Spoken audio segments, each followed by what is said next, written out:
رجلان تحابان فی اللہ اجتمع علیہ، وہ دو انسان جو محبت کرتے ہیں آپس میں تو اللہ ذوالجلال کی خاطر اگر اکٹھے ہوتے ہیں، جمع ہوتے ہیں تو اللہ ذوالجلال کی محبت کے لیے اکٹھے ہوتے ہیں۔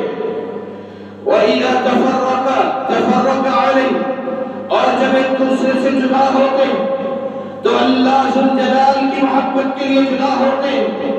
اگر ان میں کوئی جھگڑا ہوتا ہے تو اللہ رب العزت کی محبت کے لیے آپس میں ایک دوسرے سے الگ ہوتے ہیں۔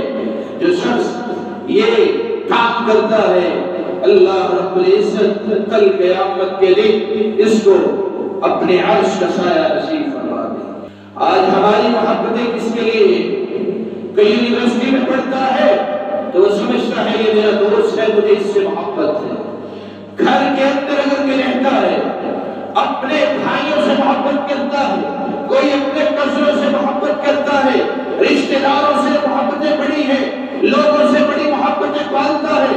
کبھی ہم نے اپنی محبت اس طرح بھی ڈالی ہے کہ کسی شخص کے لیے ہم اللہ کے لیے محبت کر لیں، کسی اللہ والے کو ہم نے اس سے محبت کی ہو، کسی اچھے انسان کو ہم نے دوست بنایا ہو، کسی ایسے نیک انسان سے ہم نے محبت کی خواہش کی ہو کہ اس سے میرا اچھا تعلق ہے، یہ مجھے بڑی اچھی باتیں بتاتا ہے، نیک ہے، صالح ہے، مجھے نیکی کی دعوت دیتا ہے، نیکی کی طرف لے کے جاتا ہے۔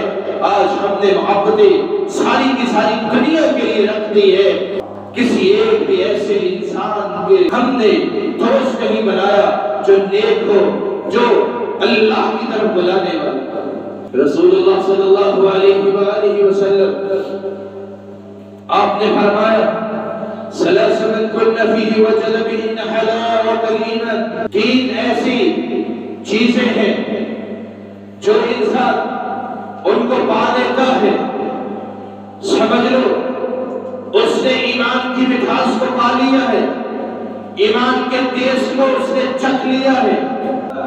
أن يكون الله ورسوله أحب إليه مما سواهما، وہ اللہ اور اس کے رسول سے محبت کرتا ہے دنیا کی ساری محبتوں سے۔ اللہ اور اس کے رسول کی محبت اس کو غالب رکھتا ہے، اللہ اور اس کے رسول سے سب سے زیادہ محبت رکھتا ہے۔ قیامت کا دن ہوگا، اللہ ذوالجلال کی جنت کا وارث بن جائے گا۔ یہ جو لوگ اللہ والوں سے محبتیں رکھتے ہیں، اللہ ذوالجلال کے بندوں سے، اللہ رب العزت کے نیک اور خاص بندوں سے محبتیں رکھتے ہیں، قیامت کے دن متقین ہی متقین کا دوست ہوگا، نیک انسان ہی نیک انسان کا دوست ہوگا۔ قیامت کے دن اللہ رب العزت نیک لوگوں کا ساتھ نصیب فرمائے، اور جو اللہ کے لیے کسی سے محبت کرتا ہے کل قیامت کا دن ہوگا، اللہ رب العزت اس انسان کو اپنے عرش کا سایہ نصیب فرما دے۔